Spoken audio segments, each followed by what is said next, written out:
చేసావు చంద్రబాబు నాయుడు? నువ్వు ఏనాడైనా నువ్వు ఒక నాయకునిగా ఈ రాష్ట్రంలో ఒక ముఖ్యమంత్రిగా మహిళల్ని గౌరవించావా? వాళ్ళకి న్యాయం చేసావా?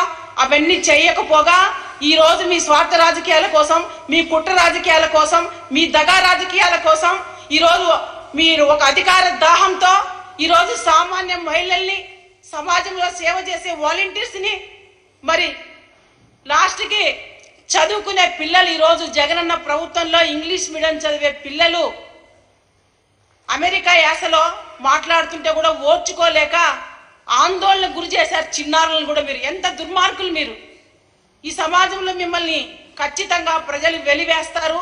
మిమ్మల్ని తరిమి తరిమి కొట్టే టైం కూడా ఆసన్నమైంది. మీ పాపాలు పండే టైం కూడా ఆసన్నమైంది. చంద్రబాబు నాయుడు, పవన్ కళ్యాణ్, మీరు గుర్తుపెట్టుకోండి.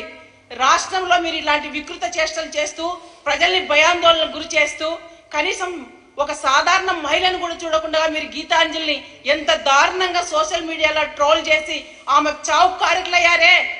ఈ చావుకు కారకులైనటువంటి పచ్చ సోషల్ మీడియా జనసేన మూకల్ని ఖచ్చితంగా ప్రభుత్వం చర్యలు తీసుకోవాలి. చట్టపరంగా వాళ్ళపైన యాక్షన్ తీసుకొని వీళ్ళని ఖచ్చితంగా కఠినంగా శిక్షించాలని చెప్పి ఆంధ్రప్రదేశ్ వైఎస్ఆర్సీపీ రాష్ట్ర మహిళా అధ్యక్షురాలుగా నేను ప్రభుత్వానికి విజ్ఞప్తి చేస్తున్నాను.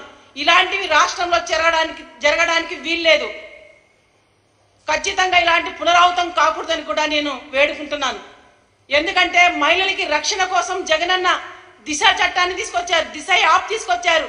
2000 ప్రజలున్నటువంటి గ్రామ సచివాలయానికి ఒక మహిళా కానిస్టేబుల్ నియమించారు. జగనన్న ప్రభుత్వంలో మహిళలకి ఇంత మంచి జరుగుతుంటే చూసి ఓర్చుకోలేక ఈ 4.5 సంవత్సర కాలం కూడా చంద్రబాబు నాయుడుకు ఒత్తాస పలుకుతున్న తన దత్తపుత్రుడు పవన్ కళ్యాణ్, తన సొంత పుత్రుడు లోకేష్ పచ్చ మీడియాని ఆసరగా చేసుకొని విషంగక్తు బురద జల్లే కార్యక్రమాలు 4.5 సంవత్సర కాలం చేశారు. మీరు ప్రజల్ని పక్కదారి పట్టించాలనేది మీ రాజకీయ చతురతంతా కూడా. ఏనాడైనా మీరు ఈ రాష్ట్రంలో పేద వర్గాలకి, బీసీలకు, ఎస్సీలకు ఏదైనా న్యాయం చేశారా చంద్రబాబు నాయుడు? మీరు ఏనాడు చేశారు? మీ ప్రభుత్వంలో ఎవరికైనా న్యాయం జరిగిందా? సామాజిక న్యాయం అందిందా? బీసీలను ఓటు బ్యాంకుగా వాడుకొని ఓట్లు వేయించుకొని వాళ్ళని అవమానపరిచారే.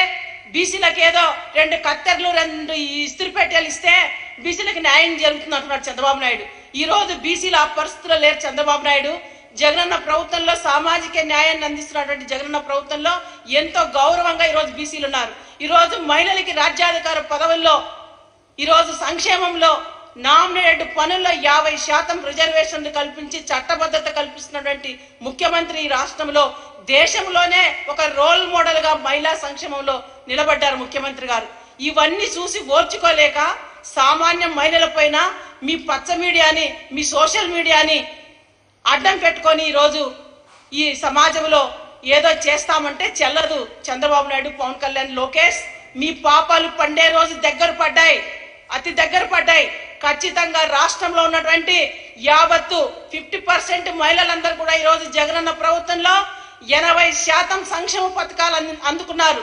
రాజ్యాధికార పదవుల్లో 50%, ఈరోజు స్థానిక సంస్థల్లో 50%. ఎంతో ఆనందంగా, సంతోషంగా అక్క చెల్లెమ్మలు జగనన్న ప్రభుత్వంలో ముందుకెళ్తున్నారు. ఖచ్చితంగా 2024లో మీకు ఈ రాష్ట్రంలో పుట్టగతులు లేకుండా తరిమి కొట్టే టైము ఖచ్చితంగా మహిళా మనులే తీసుకుంటారు చంద్రబాబు నాయుడు. ఇది మీరు గుర్తుపెట్టుకోండి అని కూడా చంద్రబాబు నాయుడుకి నేను ఈ సందర్భంగా హెచ్చరిస్తున్నాను. చంద్రబాబు నాయుడు ఏనాడైనా కూడా ఆయన నవ్యాంధ్రప్రదేశ్ లో కాల్మని అడ్డం పెట్టుకొని ఎంతో మంది మహిళల మాన ప్రాణాలు దోచింది మీరు కాదా? ఎంఆర్ఓ వనజాక్షి ఇసుక మైనింగ్ ప్రశ్నిస్తే మీ ఎమ్మెల్యేని జుట్టుపట్టి ఈడ్చి కొట్టారే ఒక మహిళా ఎంఆర్ఓని.